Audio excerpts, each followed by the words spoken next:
السلام علیکم اسٹوڈنٹس، آج کا ٹاپک جو ہے ہمارا لیکچر بالیدگی، نشوونما اور پختگی میں فرق پر ہے۔ سب سے پہلے دیکھتے ہیں کہ بالیدگی کیا ہے۔ بالیدگی سے مراد ہے ادا کا ایک خاص حد تک بڑھنا اور اس کے بعد اس کا رک جانا۔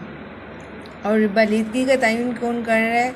ہمارے آباء و اجداد سے وراثت میں جو چیزیں ہمیں ملی ہیں اس کی بیس میں ہماری بالیدگی کا تعین ہو رہا ہے۔ اس میں ہمارا سر کا سائز ہے، ہڈیاں ہیں، ہمارے اطلاعات ہیں، قد وغیرہ سب اس میں شامل ہیں، جو عمر کے ساتھ ایک خاص حد تک بڑھتے ہیں اور اس کے بعد رک جاتے ہیں۔ ایک خاص عمر میں جا کے یہ چیزیں رک جاتی ہیں۔ بالیدگی کا جو عمل ہے وہ تمام عمر جاری نہیں رہتا ہے، بلکہ اعضاء کی تکمیل کے بعد یہ سلسلہ رک جاتا ہے۔ گویا اطلاعات، ہڈیوں اور قد کی افزائش اپنی ممکنہ حد تک پہنچ کر رک جاتی ہے۔ کہنے کا مطلب یہ ہے کہ بالیدگی میں وہ چیزیں شامل ہیں جو ایک خاص حد تک بڑھتی ہیں اور اس کے بعد وہ رک جاتی ہیں ایک خاص عمر میں جا کے۔ اور دوسری جو مین بات اس میں آپ غور طلب ہے وہ یہ ہے کہ یہ ساری کمیاتی تبدیلیاں، کوانٹیٹیو چینج ہیں، جن کو ہم میئر کر سکتے ہیں۔ آپ کے اطلاعات کو میئر کیا جا سکتا ہے، آپ کی ہائٹ کو میئر کیا جا سکتا ہے، آپ کے ویٹ کو میئر کیا جا سکتا ہے۔ وہ چیزیں جو میئرمنٹ کے اندر آتی ہیں وہ بالیدگی کا پارٹ ہے۔ نیکسٹ چیز جو ہم دیکھ رہے ہیں وہ ہے پختگی۔ ہم نے یہ بات پہلے بھی ڈسکس کی تھی کہ بالیدگی جو ہے وہ پختگی کے لیے بنیاد ہے۔ ایک خاص عمر سے پہلے ہم چلنا پھرنا بچہ شروع نہیں کر سکتا، یعنی کہ بالیدگی نے بیس پرووائڈ کی ہے تو ہی ٹانگیں اس قابل ہوئی ہیں کہ وہ چلنے پھرنے کے قابل ہو سکیں، چلا سکیں۔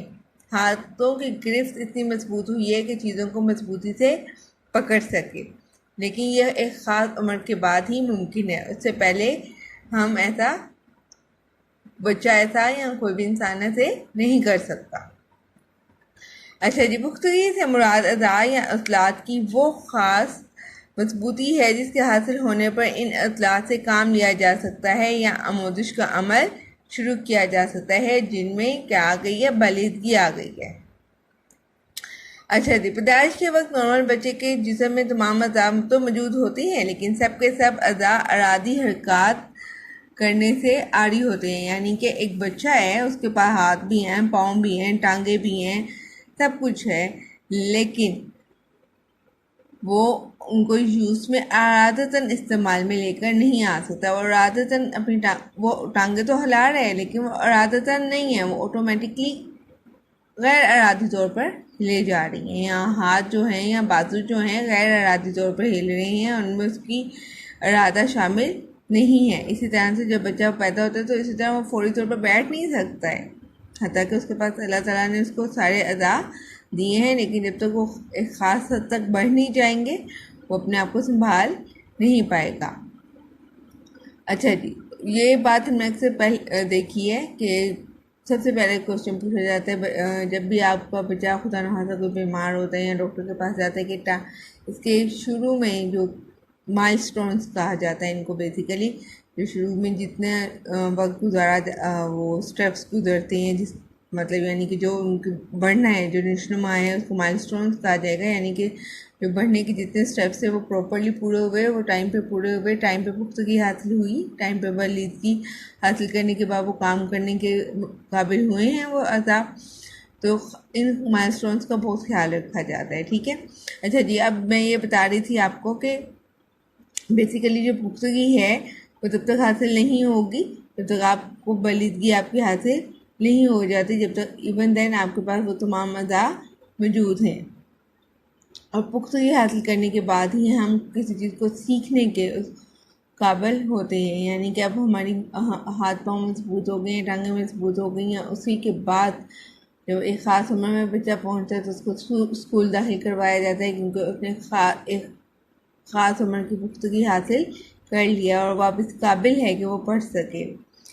اچھا، یعنی کہ بالیدگی بیس پرووائڈ کر رہی ہے پختگی کے لیے، اور پختگی کے بعد ہی انسان سیکھنے کے قابل ہوتا ہے۔ اب آ جاتے ہیں نشوونما پر۔ نشوونما کا مفہوم بالیدگی اور پختگی سے زیادہ وسیع ہے، کیونکہ یہ ایک جامع اصطلاح ہے۔ نشوونما میں پختگی بھی شامل ہے اور بالیدگی بھی شامل ہے۔ نشوونما کا عمل بھی تبدیلی اور بڑھنے کا عمل ہے، لیکن یہ بلیدگی مکمل ہونے کے بعد بھی جاری رہتا ہے۔ بلیدگی میں صرف چیزیں بڑھ رہی ہیں، ان میں کوئی توڑ پھوڑ شامل نہیں ہے۔ اس لحاظ سے ہم کہہ سکتے ہیں کہ جو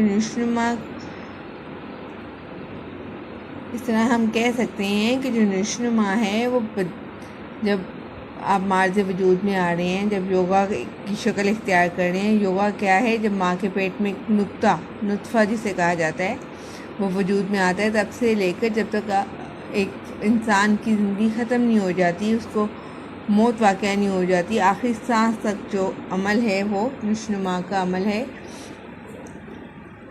اور جو بلیدگی ہے وہ ایک خاص عمر تک ہو کر اس کا کام ختم ہو جاتا ہے، اور نشوونما کا جو کام ہے وہ ساری زندگی جاری و ساری رہتا ہے۔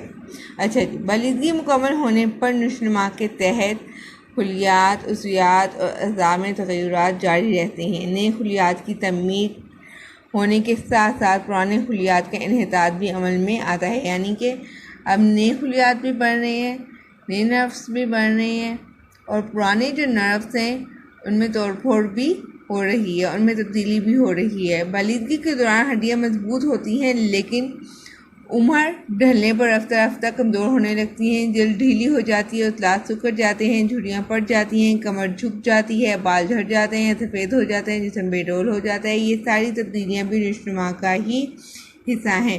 یعنی کہ میں نے جو بیٹا آپ کو بتایا کہ بلیدگی صرف بڑھوتی ہے، بڑھنا ہے، لیکن نشوونما میں توڑ پھوڑ، انحطاط، ڈیٹیوریشن بھی شامل ہے۔ اچھا جی، یہ ساری تبدیلیاں نشوونما کا حصہ ہیں، اس لیے نشوونما کا خاتمہ موت پر ہوتا ہے۔ نشوونما میں عضویاتی تغیرات کے ساتھ ساتھ وقوفی، نفسیاتی اور کرداری تبدیلیاں بھی بیٹا شامل ہیں۔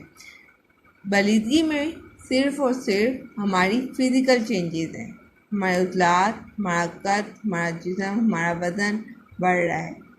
وہاں پہ آپ کی وقوفی تبدیلی کی بات نہیں ہو رہی ہے، وہاں پہ آپ کی نفسیاتی تبدیلی کی بات نہیں ہو رہی ہے، وہاں پہ آپ کی کرداری تبدیلی کی بات نہیں ہو رہی ہے۔ یہ سب اس چیز کے پارٹ ہیں کہ آپ کی نشوونما کے پارٹ ہیں۔ پیدائش سے لے کر موت تک فرد اٹھنا، بیٹھنا، کھانا پینا، گفتگو کا انداز، دوسروں سے ملنا جلنا، کاروبار، وٹ ایور، جتنی چیزوں میں بھی آپ انوالو ہیں، جتنی ایکٹیویٹیز میں بھی انوالو ہیں، کچھ بھی ہوں، روایتی ہیں وہ غیر روایتی ہیں، وہ سب کے سب کس کے زمرے میں آتی ہیں؟ وہ نشوونما کے زمرے میں آتی ہیں۔ مختصراً تینوں ڈفرینسز دیکھتے ہیں کیا ہیں۔ مختصراً بلیدگی کیا ہے؟ بلیدگی عمر کے ایک خاص مرحلے تک ہو کر رک جائے گی، اس میں صرف اور صرف کوانٹیٹیو چینج ہے جو میئر کیا جا سکتا ہے، اور یہ کہاں سے ڈٹرمن ہو رہا ہے؟ یہ وراثت سے ڈٹرمن ہو رہا ہے۔ اس کے بعد جو اگلا مرحلہ ہے، جو بلیدگی جس کو بیس پرووائڈ کر رہی ہے، وہ پختگی ہے، اور پختگی کے ہی بدولت ہم اس قابل ہوتے ہیں کہ ہم چیزوں کو سیکھ سکیں، جبکہ جو نشوونما ہے اس میں بڑھنے کے ساتھ ساتھ اس میں انحطاط کا عمل بھی شامل ہے، اس میں کوانٹیٹیو چینج کے ساتھ ساتھ کوالیٹیٹیو چینج بھی شامل ہے، اس میں عضویاتی، وقوفی، کرداری اور نفسیاتی ساری تبدیلیاں شامل ہیں۔ ٹھیک ہو گیا بچوں؟ اسی وجہ سے ہم کہتے ہیں کہ جو نشوونما کا عمل ہے وہ قبل از پیدائش یعنی کہ یوگا کے بننے سے شروع ہو کر آخری سانس تک جاری و ساری رہتا ہے۔ دیٹس آل، آج کا یہ لیکچر یہاں پر اختتام پذیر ہوتا ہے۔ انشاءاللہ نیکسٹ لیکچر میں پھر گفتگو کریں گے، اصولوں کے بارے میں بلیدگی اور نمو کے اصول ڈسکس کریں گے۔ کائنڈلی یہاں تک اس کو اچھی طرح سے سمجھ لیجئے، کنسیپٹس اپنے کلیئر کر لیجئے۔ تھینک یو سو مچ۔ اللہ حافظ۔